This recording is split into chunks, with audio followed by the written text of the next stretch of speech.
Hi you guys! Today I'm going to show you how to change your alarm sound and vibration on your iPhone. The instructions I'm showing you today are from Android Authority, a website covering tech news, made up of engineers, tech reviewers, and veteran journalists. If you would prefer to read the instructions, I'm going to put up a link to the website I'm referring to so that you guys can read the instructions instead. I'm also going to put this link into the comments so you can access it there as well. Alrighty, you guys have your phone on hand so you can follow along, and let's jump right in. So to start off, you're going to want to open up your clock app and go into alarms. That's going to be on the bottom of your screen, second option. So you can either change the sound of an already existing alarm, and to do that, you're going to click on, and then down in these options here, you'll find sound. When you click on that, it's going to bring up a bunch of options here. So to change the ringtone, you can go down to all of the ringtones that are supplied, and you can choose which one that you'd like. There are several other options as well.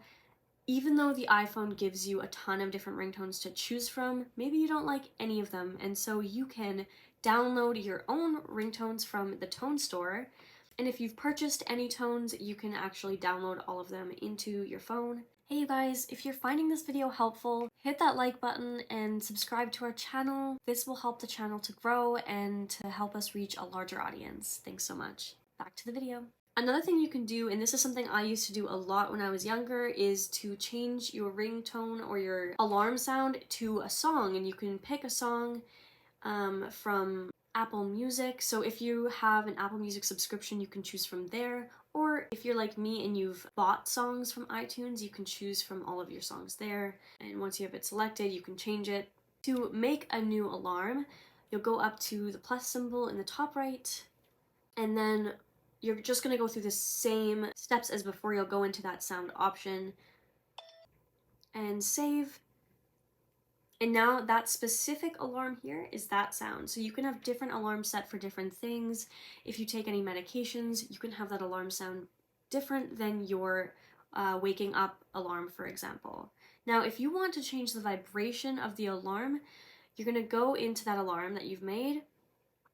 You'll go into sound, and then you're going to go up to the top and click vibration. Once again, you have your standard options that are supplied for you. However, you can also create a vibration. I think this is a super fun idea. You'll click on that create vibration option, and then it's going to give you the instructions right on the screen. What you're going to do is tap to create the vibration pattern. So if you wanted to make the vibration go in time with the song that you've selected or whatever you want, you're just going to tap, in the beat of whatever you're creating.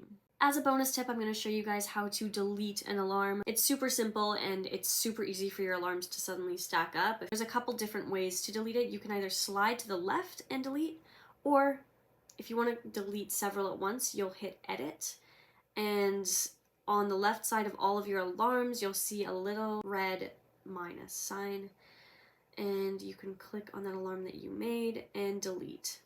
Alrighty, thank you so much for watching, you guys. I hope that this was helpful, and I hope that you can use this information or pass it on to somebody else who needs it. Thanks for tuning in, and I will see you guys in the next video.